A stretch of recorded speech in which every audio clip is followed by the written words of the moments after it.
the oldest version of Aladdin and the Wonderful Lamp. Today we'll discuss the magical story called Aladdin and the Wonderful Lamp. The story tells of a poor boy from China called Aladdin, who is pressured by a Moroccan sorcerer to retrieve a lamp from a cave of wonders. As the Western audience has come to suspect, the lamp holds a genie or jinn who came to fulfill its owner's wishes.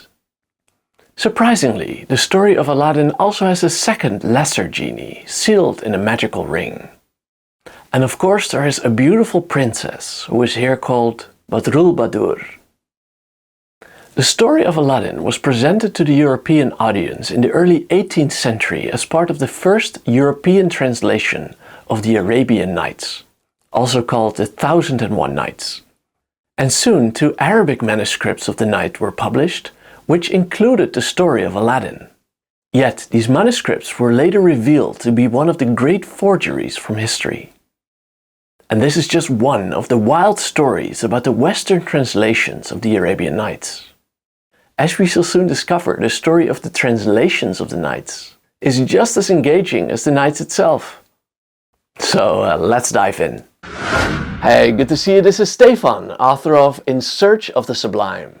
On this World History channel, we'll trace humanity's relentless pursuit of scientific truth, moral excellence and enlightenment.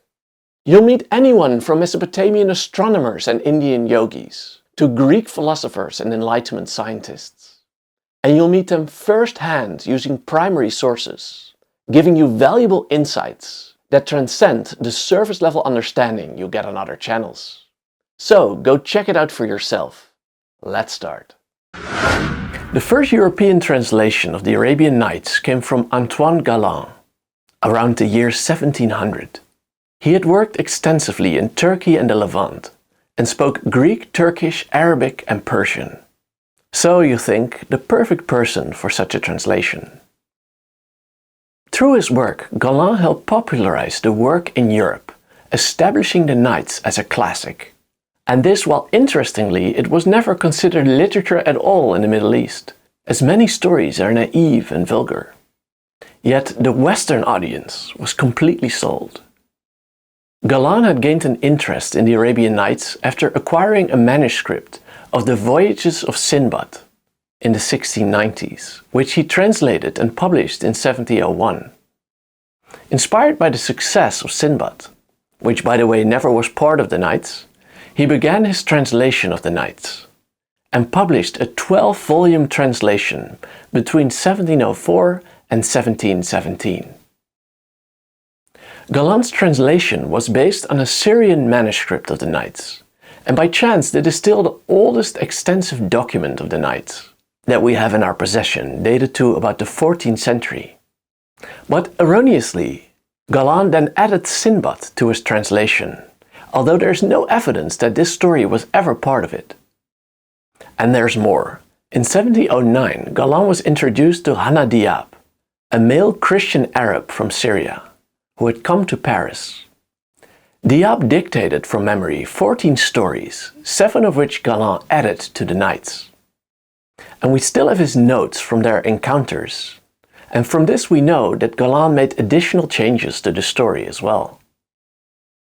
Hanna's stories included Aladdin, Ali Baba and the 40 Thieves, the Ebony Horse, and Prince Ahmed and his 2 sisters. None of these stories were ever part of the original Nights.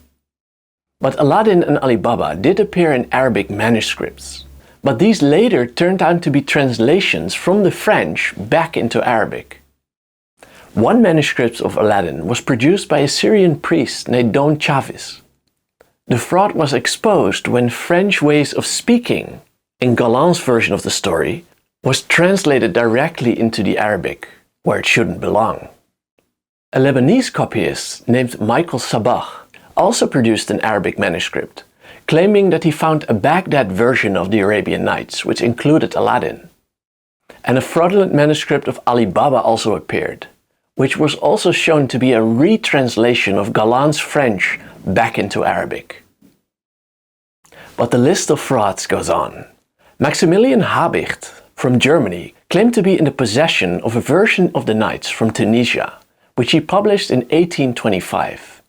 Yet it was later found that he just patched together several existing manuscripts. There never was a Tunisian manuscript.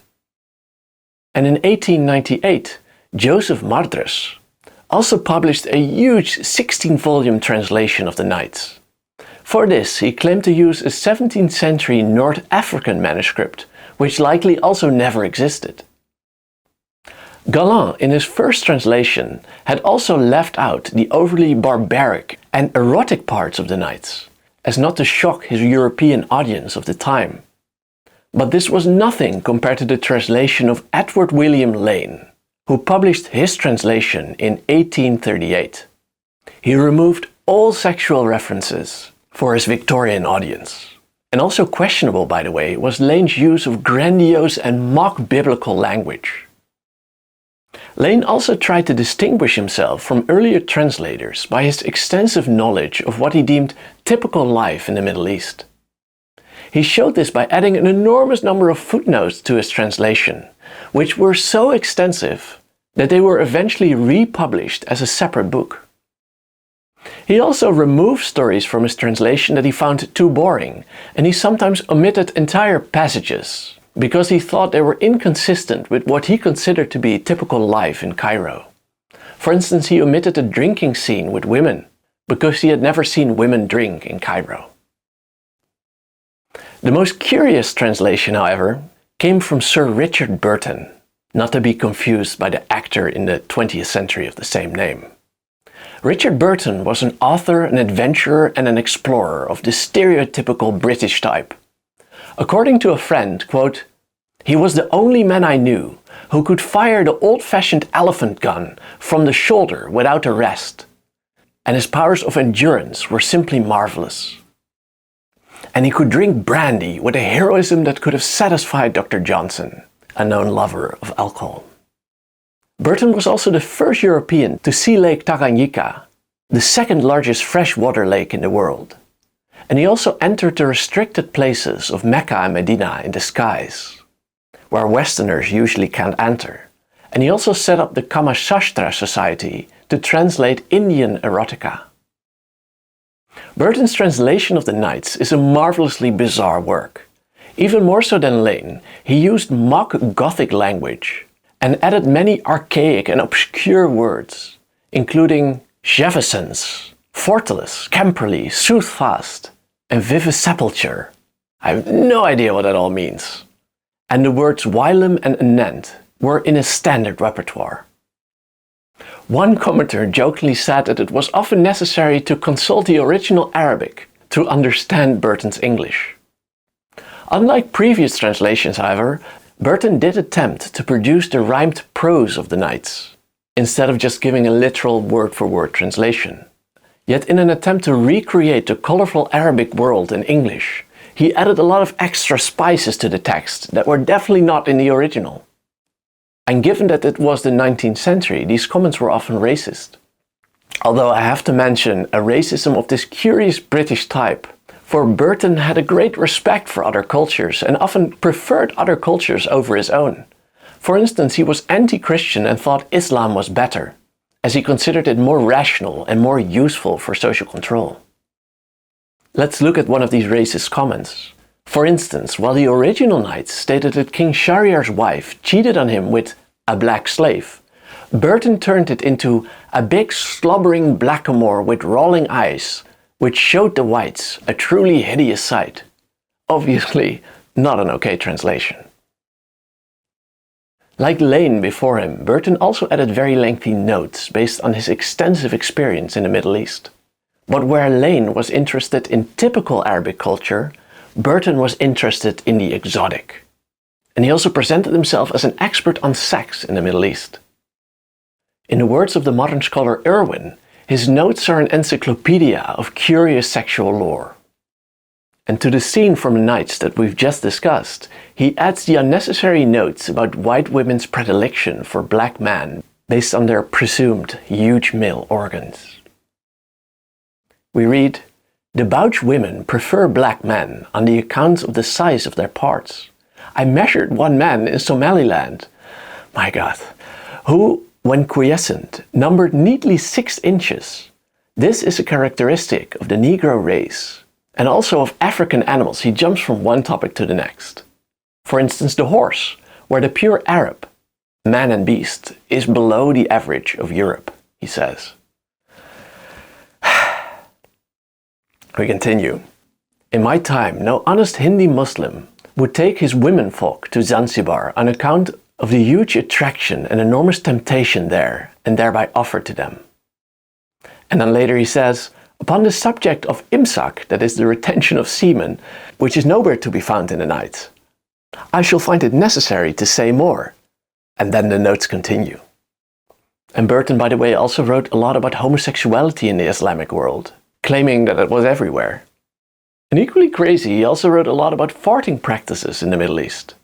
His translation of the Nights even include the story of how Abu Hassan broke wind, which is definitely not in the original Nights, but must have been his own edition. In some notes, he also shared his very personal experiences, including that he was once attacked by a dog in Alexandria, and he speaks of the seances that he had attended. In the words of Irwin again, his notes were, quote, obtrusive, kinky, and highly personal. What a story. Only in 1990, Hussein Hadawi produced the fairly truly accurate and readable translation of the Nights. It was based on a reconstructed manuscript by Muhsin Mahdi, who compared various Syrian and Egyptian manuscripts in an attempt to reconstruct what the Nights must have looked like in the 13th or 14th century.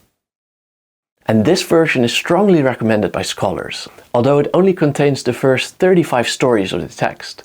And of course, no Aladdin, because that wasn't in the original. Now, let's look at some detail at the story of Aladdin and the Wonderful Lamp.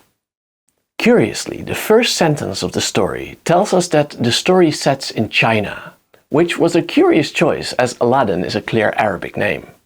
But we read, once upon a time there lived in a certain city of China an impoverished tailor who had a son called Aladdin.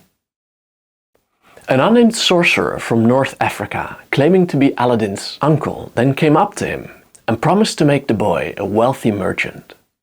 Instead, however, he planned to use the boy to retrieve a magical oil lamp from a miraculous cave of wonders. Based on astrology, the sorcerer determined that Aladdin was the only person who could successfully retrieve the lamp. He then went to an also astrologically determined place, and then performed a ritual to create a hole in the ground, which revealed a copper ring attached to a marble slab. Aladdin was then told to raise the slab and to descend into the cave below. Before he entered, the sorcerer told him that the cave was filled with treasures, but warned him not to touch any of them until he had reached the lamp. Aladdin, go down into the cave, we read. Do not touch anything, for if you do, you will at once be changed into a black stone. The sorcerer also gave him a magical ring to protect him along the way. In the cave, Aladdin found trees bearing jewels as fruit, a concept that we also see in the Epic of Gilgamesh from 1800 BC. And after finding the lamp, he was allowed to touch the gems, so he filled his pockets with them and returned to the entrance of the cave. He then asked the sorcerer to help him out. Aladdin said, "Uncle, lend me your hand and help me to get out." The sorcerer responded, "Give me the lamp first." Aladdin was willing to, but the heavy gems prevented him from reaching over. Believing Aladdin was trying to keep the lamp for himself, the sorcerer then casted a spell, sealing the door of the cave and locking Aladdin inside. While praying inside the cave, Aladdin accidentally rubbed the ring, and then a jinn or genie appeared, a demon from both Islamic and pre-Islamic Arabia. And the genie then helped Aladdin out of the cave. Back home, Aladdin's mother tried to clean the lamp, and as a result, a second stronger jinn appeared. This genie, we read, was bound to do the bidding of anyone holding the lamp. With the aid of the genie, Aladdin became rich and married Princess Badrul Badur.